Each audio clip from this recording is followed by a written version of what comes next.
In the next section, under fundamental concepts, we will talk about authentication, authorization, and accounting. So this is all part of something called identity and access management, which we're going to talk about. So what is IAM? It's a very important part of cybersecurity. IAM for identity and access management. It's a set of technologies used to control access. So that's, access to applications, access to data, access to areas. And it ensures that only authorized entities can access the resources they need. When you log into a system, you can access. When you enter your password, username and password, you get access. When you confirm with multi-factor authentication, you get access. So it's essential to maintain security and integrity of resources, and it helps prevent unauthorized access, such that only authorized authenticated users and eventually authorized users access specific areas. So the AAA, authentication, authorization, and accounting, can be summarized below. First, identity. Before authenticating, we need an identity. What's identity? A user, a system, or in an organization, and what are their attributes, like a name, like an email address, like a role, like an ID number. It's what they use to identify themselves. Now, authentication is verifying or proving the identity with credentials like a password, like a PIN number, or a few more, the passphrase, or a few more technologies like that. So authentication is the moment when you prove that identity. Now, authorization is after you've authenticated, determining what you're allowed to access by assigning permissions to resources, because it's not because you have authenticated into a system that you can access everything. You can authenticate into a system, but you're just an intern, so you have limited access. Or you are a senior IT administrator, so you have more access. And finally, accounting is to track who accessed what resource and when. So this can be used to investigate security incidents. Who accessed this file at 2 p.m., who accessed this folder at 2:30 p.m. You can track and talk to users for accountability. So in IAM, you can authenticate people by verifying their identities when they try to access the system. And what are the different methods? There is a technology called something you know. So something you know is by using, when you authenticate to a system, by using something you know, like a password, like a PIN number, like a passphrase. That's something you know. That's something that you set yourself and you know it, right? There's something you have. Something you have can be a smart card to get access into physical areas or into a computer, for example, or physical tokens. And there's something you are. Something you are, biometrics, physical characteristics, like when you unlock your phone with your face or with your fingerprints. Some systems use retina scans or iris or vein analysis. This is a physical characteristic. You can authenticate people. You can authenticate systems. So authenticating systems is verifying the identity of devices to ensure that they are trusted before allowing access. And there are different methods.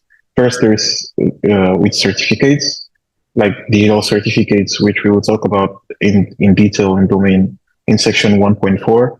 Digital certificates are assigned to systems for identification. So a system will prove its identity with a certificate.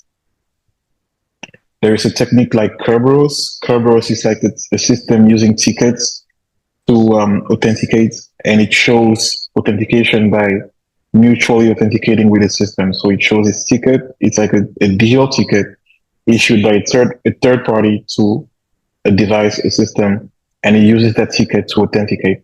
Just like when you're going to a state fair, at the entrance, you're given a ticket, and once you want to perform an activity, you show that ticket, and you're granted access. It's just an analogy, but it's kind of the same principle. Another way is with NAC, network access control. This is a technology that inspects computers and allows devices that are compliant into the network, and devices that are not compliant kicks them out of the network. So how does network access control work? NAC, how does that work? Imagine here you have CNN, their internal network, right? It's obviously bigger than that, more servers, more routers, just an analogy. And they have their internal network. Now, if a device tries to connect, it will either be allowed or sent into quarantine or blocked, for example. Now you have new interns onboarded before they start working, and they're onboarding with their own computers, let's say. So here you have Russell. Russell has no antivirus on his computer. You have Jessica. Jessica has an old Windows version. And you have Gigi. Gigi has no issues on her computer. Now, what happens when Russell tries to connect? The NAC system will block him, will prevent him from access because he has no antivirus, so that's dangerous. What happens when Jessica tries to connect? Hers is different because she has an old Windows version. So even though it's not that bad, she will be quarantined, her device will be quarantined while she tries to update her computer. Gigi, will, with no issues, will be allowed full access. So this is just an illustration, just an example of how NAC could work. It's obviously more complex than that and more elaborate than that, but just an overview. So you can authenticate people either with something they know, like a password or a PIN, something they have, like a smart card, or something they are, like a physical characteristic. Or you can authenticate systems with certificates, the digital certificates with technology like Kerberos that uses tickets, or with NAC, network access control. Now that was authentication. Next, we talk about authorization. So authorization is a process of granting or denying access to authenticated users based on their roles or attributes. So you can be an authenticated user, you can be authenticated into a system, but it doesn't mean that you can access any resource. So that's why you have authorization to enable you to decide which resources exactly you can access. And by using authorization, organizations can ensure that only authenticated users have access to resources. So authentication confirms that users are who they say they are, and authorization gives users permission to access the resource. Authentication, you prove who you say you are. Authorization, you're given access to a resource. And I like to use this analogy of the airport. When you go to the airport, first you authenticate at the TSA. For TSA, you show your flight, your boarding pass, and your ID, and you're given access to all the gates, right? All the terminals from A to F, from gates 1 to 30, from gate terminal A to F, for example. But then when it's time to get into your flight, you're only authorized to get into one flight. You're not authorized to get into every flight. So it's not because you passed TSA that you can access every flight that's boarding. You can only access your flight. So first you pass TSA, you authenticate, then you're only authorized into one flight. That's an analogy to try to make it make more sense. Another example is in an apartment complex, for example, there is a key fob that's used to access the entire building. That's you're authenticating into the building. And then you have your key to your own apartment. You're authorized to access only your apartment, for example. Now, access control models. So access control models are methods used to manage access to resources. How can you allow, or how can you determine that a user is allowed to access a specific resource? So these are essential to ensure that only authorized individuals have the appropriate level of access to specific resources. And there are several access control schemes in identity and in IAM, identity and access management. You have role-based access control, mandatory access control, rule-based, attribute, discretionary, and more. The first, role-based access control, RBAC. This is based on your role in the organization. Role-based access control is based on your role in the organization.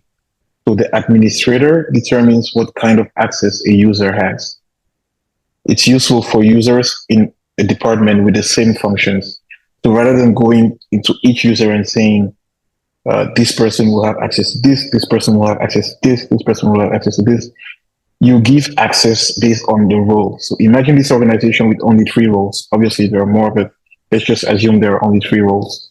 Interns, in this case, would have access to only changing their password, and like their permissions will only be able to let them change their passwords and read files. Analysts will be able to modify files or write and delete data. And managers will be able to do everything and create or delete user accounts. So what does that mean? When a new user is added to the organization, rather than setting permissions and privileges to that user, you add that user to a group, let's say analysts or managers, and he will directly inherit the privileges and permissions of that group. And that's easier management for this model. So that's role-based access control based on the role in the organization. Another model is mandatory access control. It uses label to determine access.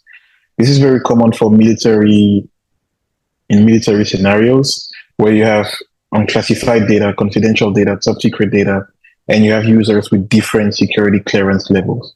So every object gets a label, and every user is labeled with the rights on what they can access. Very common in the military. If you have a top secret clearance, you can view top secret level data, but if you don't have a clearance, you can only view public data, for example.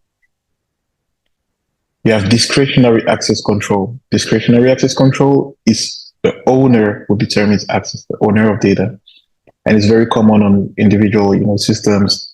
If you go into your computer, you right click on any file and you click on properties for Windows users, or if you click on get info for Mac users, you will see that you can set access to your files. You can determine who can access your files and data. And this has weak security because it relies on the owner of the file. So you as a regular user determines who has access, but you don't have all the information to determine what is safe and what is not safe. Another model is the attribute-based access control. Attribute-based ABAC access control creates relationships for authorization. It uses many criteria, not only one, to determine access. It considers many factors like the IP address, the time of the day, the GPS location. So wherever you are, if you're, let's say, if normal working hours are 6 a.m. to 8 p.m., for example, normal login hours, and you can only log in within the United States, and then for some reason, you are in France and you're logging in and it's 2 a.m. in the United States, you will not be allowed access because based on the attribute set, you have to be within a certain a certain geolocation. It has to be within specific hours, and you have to have a specific IP address, which corresponds to the US IP address. So attribute-based access control considers multiple factors to grant access to systems. All right, guys, was that interesting? Subscribe to our YouTube channel. Trust me, you will not regret it. Also follow us on our various social media platforms, including Instagram, LinkedIn, Twitter, and Facebook, and more, to be the first to know about the awesome content that we're prepping for you guys. Thank you for your attention.